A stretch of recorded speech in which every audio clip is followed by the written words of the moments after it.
जय जोहार, नमस्कार। दैनिक छत्तीसगढ़ चैनल देख रहे हैं आप और छत्तीसगढ़ प्रदेश की आज की महत्वपूर्ण बड़ी खबरों को एक एक करके विस्तार से हम आपको बताने जा रहे हैं। पहली बड़ी खबर आ रही है जहां पर छत्तीसगढ़ में अब 10वीं पास युवाओं के लिए भूपेश सरकार ने अपना पिटारा खोल दिया है।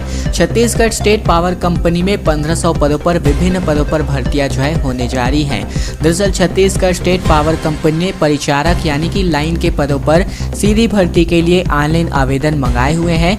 मैदानी अमले के रूप में 1500 पदों पर सीधी भर्ती की जानी है और इसमें छत्तीसगढ़ के मूल निवासियों को ही नौकरी मिल सकेगी। सीधी भर्ती के लिए कक्षा 10वीं पास अभ्यर्थी अपना ऑनलाइन आवेदन कर सकते हैं। आवेदन 21 अगस्त से प्रारंभ होकर के 20 सितंबर 2021 तक चलने वाली है। ऑफिशियल वेबसाइट www.cspc.co.in में लॉग इन करके आप अपना आवेदन जमा कर सकते हैं। बता दें, कंपनी के चेयरमैन अंकित आनंद ने यह जानकारी देते हुए बताया है कि छत्तीसगढ़ डिस्ट्रीब्यूशन कंपनी में 1500 परिचारक की भर्ती होने वाली है।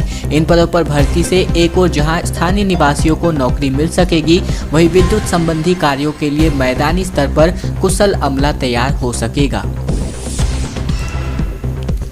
प्रदेश में 40% तक बढ़ सकता है बसों का किराया। परिवहन मंत्री ने इसके लिए संकेत जारी किए हैं। दरअसल प्रदेश में एक बार फिर से बस में सफर करने वाले को जल्द ही अपनी जो जेब है ढीली करनी पड़ सकती है। जल्द ही बसों के किराया बढ़ाया जा सकता है। परिवहन मंत्री मोहम्मद अकबर ने इसके संकेत जारी किए हैं। परिवहन संघ की मांगों पर विचार अंतिम चरण पर है। वहीं बता दें कि परिवहन संघ ने 40% किराया बढ़ाने की मांग की है और इसके आदेश जल्द भी जारी किए जा सकते हैं। वही किराया बढ़ने से अब लोगों की जेब पर अतिरिक्त भार पड़ने वाला है। लगातार पेट्रोल डीजल की बढ़ती कीमतों से तंग आकर के परिवहन जो विभाग है यानी कि परिवहन संघ है, इन्होंने जल समाधि लेने का ऐलान भी किया था। साथ ही साथ व्यापक हड़ताल भी इन्होंने किया हुआ था। पूरे प्रदेश में बस सेवाओं पर प्रतिबंध इन्होंने लगाया हुआ था। तब जाकर के सरकार ने इनकी मांगों पर मुहर लगाने के लिए राजी हुई थी, जो कि अब जाकर के पूरी होने वाली है। जागरूकता की कमी साफ स्पष्ट रूप से दिखाई दे सकती है। प्रधानमंत्री फसल बीमा योजना को लेकर खबर। बस्तर संभाग के किसानों की फसल बीमा में रुचि नहीं है। इस साल में 1386 किसान कम शामिल हुए हैं। दरअसल प्रधानमंत्री फसल बीमा का योजना का उद्देश्य किसानों की फसल को प्राकृतिक आपदा से होने वाली नुकसान की भरपाई करना है। लेकिन केंद्र सरकार की इस महत्वपूर्ण योजना अब तक बैंक से कर्ज लेने वाले किसानों तक ही सिमट कर रह गई है। कृषि विभाग के अधिकारियों की तमाम कोशिशों के बाद भी अऋणी किसान इस योजना का लाभ लेने आगे नहीं आ रहे हैं। बता दें, जिला सहकारी केंद्रीय बैंक से मिली जानकारी के मुताबिक बस्तर संभाग में 2020-21 में इस योजना का लाभ लेने वालों में ऋणी किसानों की संख्या 1,10,957 थी और अऋणी किसानों की संख्या 5,215 थी। तो वही इस साल यह संख्या घट करके 1,09,511 और 5,261 पर पहुंच चुकी है। यानी कि अऋणी किसानों की संख्या में 46 की बढ़ोतरी हुई है। तो वहीं दूसरी ओर ऋणी किसानों की संख्या में 1146 लोगों की कमी आई है। प्रधानमंत्री से छत्तीसगढ़ की राज्यपाल ने मुलाकात की है। खनन परियोजनाओं के अधिग्रहित जमीन के पूर्व मालिकों को शेयर होल्डर बनाने का प्रस्ताव प्रधानमंत्री के सामने रखा गया। वहीं नक्सलवाद को भी लेकर के व्यापक चर्चा की गई है। छत्तीसगढ़ की राज्यपाल अनुसुईया उइके ने प्रधानमंत्री मोदी से मुलाकात की। इस दौरान उन्होंने छत्तीसगढ़ की सामाजिक आर्थिक मुद्दों पर चर्चा की है। राज्यपाल ने खनन परियोजनाओं में जमीन के पूर्व मालिकों को शेयर होल्डर बनाने का प्रस्ताव रखा। इस दौरान नक्सलवाद के समाधान पर भी चर्चा हुई है। प्रधानमंत्री से मुलाकात के दौरान राज्यपाल उइके ने खदानों की वजह से हो रहे विस्थापन और उससे उपजे असंतोष पर बात की है। उन्होंने निजी एवं सहकारी क्षेत्र में स्थापित होने वाली खनन परियोजनाओं के लिए अधिग्रहित की जाने वाली भूमि के बदले भूमि स्वामी को उस परियोजनाओं के लाभांश में शेयर होल्डर बनाने का प्रस्ताव रखा। उन्होंने विकल्प के तौर पर भूमि के उपयोग के लिए वार्षिक या फिर मासिक किराया देने के संबंध में भी चर्चाएं की हैं। बेरोजगारी भत्ते पर भाजयुमों ने लॉलीपॉप बांटे हैं। रायपुर की सड़कों पर नारे लगाए गए, झूठे वादों में फंस जाओगे तो लॉलीपॉप ही पाओगे। दरअसल आम आदमी पार्टी ने भी किया था एक ऐसा ही प्रदर्शन। कांग्रेस बोली दोनों एक ही हैं। दरअसल यहाँ पर राज्य सरकार के खिलाफ जो है भाजपा अब सड़क पर उतर आई है। गुरुवार को रायपुर में जो है भारतीय जनता युवा मोर्चा के कार्यकर्ताओं ने पोर्टेबल लाउडस्पीकर लगा करके नारेबाजी की। भाजयुमों ने सरकार के बेरोजगारी भत्ता देने के वादे को याद दिलाया, साथ ही साथ झूठे वादों में फंस जाओगे तो लॉलीपॉप ही पाओगे जैसे नारे भी लगाए गए। साथ ही साथ चौक चौराहों पर युवाओं को लॉलीपॉप भी बांटे गए। भाजयुमो नेता उमेश घोरमोड़े ने कहा कि कांग्रेस ने विधानसभा चुनाव के समय 2500 रुपए बेरोजगारी भत्ता देने का वादा किया था। 30 महीने बीत जाने के बाद भी सरकार यह वादा पूरा नहीं कर पाई है, युवाओं को रोजगार नहीं दे पाई है। सरकार केवल लॉलीपॉप दे रही है और हम भी लॉलीपॉप बांट करके प्रतीकात्मक विरोध कर रहे हैं, यह बताने की कोशिश की गई है। धर्मांतरण के विरोध में बस्तर में एक बड़ा प्रदर्शन हुआ है। श्री राम रथ के साथ सैकड़ों भाजपा कार्यकर्ताओं ने रैलियां निकाली। पूर्व सांसद नंद कुमार साय बोले, धर्मांतरण का विषय बस्तर में चिंताजनक स्थिति पर है। दरअसल धर्मांतरण को लेकर के भाजपा युवा मोर्चा ने बस्तर संभाग के अलग अलग जिलों में जन जागरण यात्रा निकाली है। जगदलपुर शहर में धर्मांतरण को रोकने के लेकर के भाजयुमों का एक अनोखा प्रदर्शन देखने को मिला है। कार्यकर्ताओं ने प्रभु श्री राम का रथ निकाल करके शहर के मुख्य चौक चौराहों में घुमाया। इधर दंतेवाड़ा जिले में भी धर्मांतरण के खिलाफ कार्यकर्ता लामबंद हुए। अनुसूचित जनजाति आयोग के पूर्व राष्ट्रीय अध्यक्ष नंद कुमार साय भी दंतेवाड़ा में जन जागरण यात्रा में शामिल होने पहुंचे और इस मौके पर छत्तीसगढ़ की कांग्रेस सरकार के खिलाफ जमकर के नारेबाजी भी देखने को मिली है। अब बात करते हैं बिलासपुर से लापता 162 बच्चों का अब तक कोई पता नहीं चल पाया है। 3.5 साल के दौरान 1012 बच्चे गायब हुए। इनमें 838 लड़कियां हैं और अभी तक 850 को ढूंढ पाई है पुलिस। दरअसल एक्टिविस्ट बोले कि मर्जी से जो बच्चे हैं भाग रहे हैं। बिलासपुर में 3.5 साल के आंकड़े के दौरान बात करें तो 1012 बच्चे गायब हुए हैं। इनमें से पुलिस 850 बच्चों को बरामद कर चुकी है, लेकिन लापता हुए बच्चे 162 का अभी तक कोई भी सुराग नहीं लग पाया है। खास बात यह है कि इनमें सबसे ज्यादा संख्या लड़कियों की है। सामाजिक कार्यकर्ता कहते हैं कि बिलासपुर में ज्यादातर बच्चे अपनी मर्जी से घर से भागे हैं और फिर गलत चंगुल में फंस जाते हैं। वहीं पुलिस अफसर गुमशुदा बच्चों की तलाश के लिए एक बार फिर से अभियान शुरू करने की बात कह रहे हैं। पुलिस अधीक्षक दीपक झा के मुताबिक गुमशुदा हुए ज्यादातर बच्चों को बरामद कर लिया गया है। बाकी बचे बच्चों की तलाश फिलहाल की जा रही है और कोरोना संक्रमण के चलते बच्चों को ढूंढने के लिए पुलिस टीम का गठन नहीं हो पाया था। 19 पदों पर भर्ती प्रक्रिया जो है पूरी होने जा रही है। खराब काम से हटे कर्मियों के स्थान पर भर्ती शुरू हो चुकी है। लिखित परीक्षा और इंटरव्यू के माध्यम से निकलेगी कर्मियों की फाइनल लिस्ट। दरअसल कोरोना महामारी कम होने के बाद अब स्वास्थ्य विभाग में 19 पदों पर नई भर्ती की प्रक्रिया शुरू हो गई है। इनमें laboratory technician, operation theatre technician, साथ ही साथ लेबोरेटरी टेक्नीशियन जैसे पद शामिल है।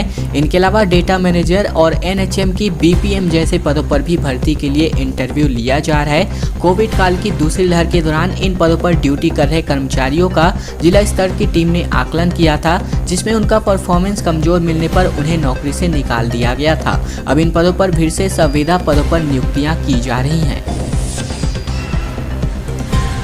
रायपुर में ऑटो चालकों पर सख्ती जो है की जा रही है। नो पार्किंग में खड़ी करने से लेकर के यहां पर जाम लग रहा था, जिसकी वजह से 2 चालकों की गिरफ्तारी भी हुई है। वहीं दोनों की ऑटो जब्त हुई है। वहीं प्रदेश में 4 माह के दौरान 4576 हादसे हुए हैं, जिनमें 2064 लोगों की मौत की खबरें हैं। खबर आ रही है रायपुर शहर की ट्रैफिक व्यवस्था को सुधारने के लिए पुलिस ने एक बार फिर से सख्ती अपनानी शुरू कर दी है। इस बार बेहतरीन ढंग से जो है ऑटो चालकों वाले चालक निशाने पर है। वहीं कहीं भी ऑटो खड़ी करके सवारी बिठाने लगना, तेज रफ्तार में अचानक रोक देना और बिना इंडिकेटर दिए मुड़ जाना, नो पार्किंग में खड़े करने से कई बार शहरों में जाम के हालात बन जाते हैं। ऐसे ही एक मामले अमानका इलाके में लापरवाह 2 चालकों को पुलिस ने नो पार्किंग में ऑटो खड़ी करने के जुर्म में गिरफ्तार कर लिया है। वहीं अब आपको बता दें कि व्यापक तरीके से यहाँ पर जो है अभियान चलाया जा रहा है। टीम ने ऑटो वाले से पूछताछ की है, उसने अपना नाम जो है यहाँ पर विभिन्न तरीके से बताया हुआ है। ऑटो चालकों के जो भी यहाँ पर इस प्रकार की हरकत की जाती है तो उनका ऑटो अब तुरंत ही सील किया जा रहा है। दोस्तों अगली बड़ी खबर की ओर बढ़ते उससे पहले हमारी एक छोटी प्रार्थना आप सभी से। वीडियो अगर आपको पसंद आ रहा तो इस वीडियो के नीचे लाइक बटन है, जिस दबा करके आपको इस वीडियो को लाइक कर देना है। नीचे लाल कलर का सब्सक्राइब बटन भी दिया है, उसको दबा करके इस चैनल को आपको सब्सक्राइब सब्सक्राइब कर लेना है। साथ ही साथ घंटी को दबाकर ऑल नोटिफिकेशन को भी आपको सेलेक्ट करके रख लेना है, ताकि प्रतिदिन की महत्वपूर्ण खबरें ठीक इसी प्रकार के सुपरफास्ट समाचार रोजाना हम आप तक पहुंचा सके। डेंगू से होने वाली मौतों पर प्रशासन सख्त हो चुकी है। भर्ती मरीजों की जानकारी नहीं देने वाले रायपुर के 2 अस्पतालों को बतौर नोटिस जारी किया गया है। कार्यवाही की भी चेतावनी हुई है। वहीं फिर से 6 मरीज मिले हैं। 120 जो है अब तक डेंगू मरीजों की संख्या पहुंच चुकी है। डेंगू से 2 मरीजों की मौत की जानकारी छिपाने के मामले में प्रशासनिक सख्ती शुरू हो गई है। स्वास्थ्य विभाग ने राजधानी के 2 अस्पतालों को नोटिस जारी कर 24 घंटे के भीतर जानकारी की तलब मांग की है। इधर मरीजों की मौत के बाद से हंगामा मचा तो स्वास्थ्य विभाग ने जांच शुरू की है। बता दें, समता कॉलोनी स्थित पेटल्स हॉस्पिटल में चूड़ामणि वार्ड स्थित निवासी महेश पनिका की जो है 13 वर्षीय बेटी भावना की मौत हो गई। वहीं रविवार को अभनपुर विकासखंड के लमकेनी निवासी दीपक दीवान की लालपुर स्थित MMI हॉस्पिटल में मौत हो गई है। परिजनों के मुताबिक दोनों को डेंगू की शिकायत थी। छत्तीसगढ़ के पूर्व प्रमुख सचिव जो है भाजपा में शामिल हो गए हैं। छत्तीसगढ़ विधानसभा चुनाव से पहले ही पार्टी में आना चाहते थे गणेश शंकर मिश्र। अगले चुनाव से 2 साल पहले नड्डा के सामने इन्होंने प्रवेश किया है। दरअसल छत्तीसगढ़ के प्रमुख सचिव पद से रिटायर हुए गणेश शंकर मिश्रा जो है गुरुवार को भाजपा में शामिल हो गए। दिल्ली में भाजपा के राष्ट्रीय अध्यक्ष JP नड्डा ने गणेश शंकर मिश्रा को भाजपा की सदस्यता दिलाई। बताया जा रहा है कि उन्हें विधानसभा चुनाव में उम्मीदवार बनाने का भी भरोसा दिया गया है। और बताया जा रहा है कि गणेश शंकर मिश्रा 2 दिन पहले ही दिल्ली पहुंचे हैं। उन्होंने बुधवार को भाजपा के केंद्रीय कार्यालय में पार्टी की प्रदेश प्रभारी डी पुरेंद्रेश्वरी से मुलाकात की। उनके साथ प्रदेश अध्यक्ष विष्णुदेव साय भी मौजूद रहे और इस दौरान उन्होंने पार्टी में औपचारिक प्रवेश की भूमिका तैयार हुई। और शाम को भाजपा के राष्ट्रीय अध्यक्ष JP नड्डा ने गणेश शंकर मिश्रा को पार्टी की विधिवत सदस्यता दिलाकर के स्वागत किया। छत्तीसगढ़ में बीते 24 घंटे के दौरान एक भी कोरोना के मरीजों की मौत की खबरें नहीं हैं। बीते 24 घंटे में सिर्फ 98 नए कोरोना मरीजों की पुष्टि हुई है। दरअसल जिलेवार आंकड़ों की संख्या के बारे में बात करें तो रायपुर में 2, दुर्ग में 2, वहीं राजनांदगांव में एक भी नहीं, बालोद में भी एक भी नहीं। वहीं बालोद बेमेतरा की बात करें तो 1, धमतरी में 2, बलौदा में 2, यहाँ पर महासमुंद में 2, गरियाबंद में 1, बिलासपुर में 4, रायगढ़ में 11, कोरबा में 10, जांजगीर में 15 और गौरेला पेंड्रा मरवाही में 1, बीजापुर में 3 केसेस जो है सामने आए हैं। अन्य जिलों में भी कुछ इसी प्रकार के आंकड़े सामने आए हैं, जबकि बस्तर से कुल मिलाकर 10 नए मरीज सामने आए हैं। वही बीजापुर से यहाँ पर जो है संख्या है वो यहाँ पर कम है, लेकिन नारायणपुर से 1 और कांकेर से 6 है। दंतेवाड़ा से भी 4 केसेस सामने आए हैं। खबर आ रही है भिलाई भाजपा महिला मोर्चा की लिस्ट जारी हो चुकी है। स्वाति साहू को जो है महामंत्री के तौर नियुक्त किया गया है। सुषमा जेठानी समेत 5 को उपाध्यक्ष की जिम्मेदारी मिली है। ज्योति जो है कोष संभालने वाली हैं। छत्तीसगढ़ के भिलाई में भाजपा महिला मोर्चा की टीम खड़ी होनी शुरू हो गई है। महिला मोर्चा की प्रदेश अध्यक्ष साधनी राजपूत ने बताया है कि स्वाति साहू को महामंत्री बनाया है। इससे पहले स्वाति मंडल अध्यक्ष महिला मोर्चा का दायित्व संभाल चुकी है। इनके अलावा 5 उपाध्यक्ष सहित जिला पदाधिकारियों की कार्यकारिणी सदस्यों के नामों की घोषणा कर दी गई है। महिला मोर्चा अध्यक्ष पूनम सुरका की ओर से जारी की गई सूची में इनके अलावा 5 उपाध्यक्ष संध्या आचार्य, कांति वर्मा, योजना डहाय के आशा उमरे, सुषमा जेठानी जो है बनाए गए हैं। जिला कोषाध्यक्ष की जिम्मेदारी ज्योति मिश्रा को सौंपी गई। खैर दोस्तों, अब आज की खबरों का सिलसिला बस यही तक था। वीडियो अगर आपको पसंद आया होगा तो इस वीडियो के नीचे लाइक बटन है, जिसे दबा करके आपको इस वीडियो को लाइक कर देना है।